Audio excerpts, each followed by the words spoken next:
Lesson 10. Solids, liquids and gases.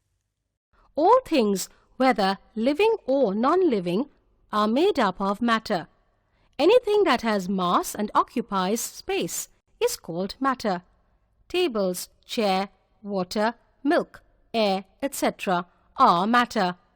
We know that matter is found in three states, forms: solid, liquid and gas.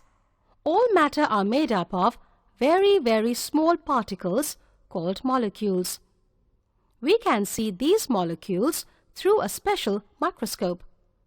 The manner in which molecules are arranged within the matter results in the three different states of matter. Arrangement of molecules in solids.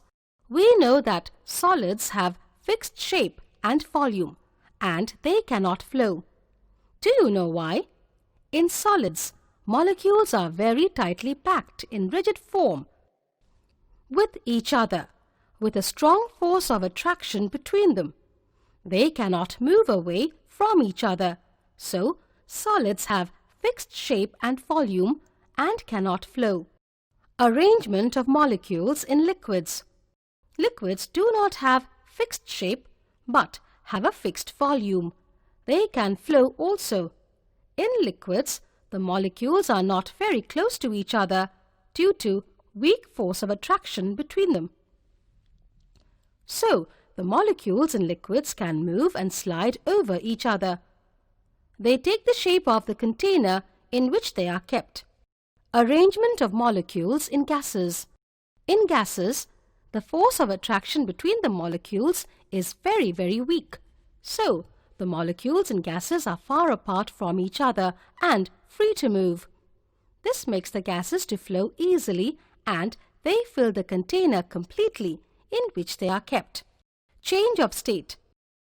In previous classes, we have learnt that matter can change from one form to another on heating or cooling.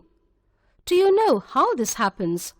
Let's see what happens with particles of matter on heating and cooling. Evaporation. When we heat water, it changes into water vapor.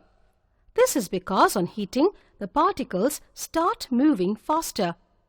They become free and escape into the air in the form of water vapor and can move much more freely. Condensation. When we cool steam, it condenses to form water again.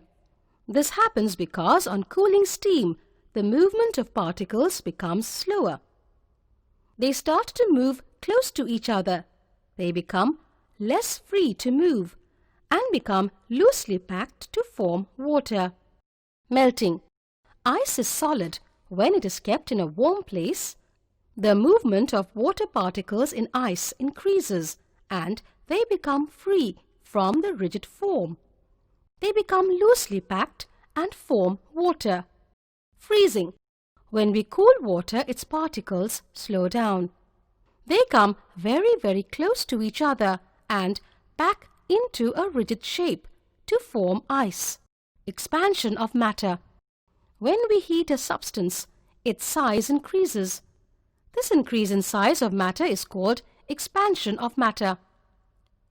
On heating a substance, the movement of particles increases and the space between them also increases, so the substance expands.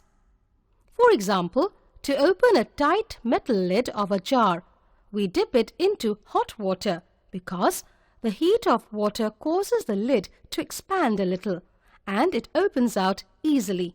Contraction of matter. When we cool a substance, its size decreases. This decrease in size of matter is called contraction of matter.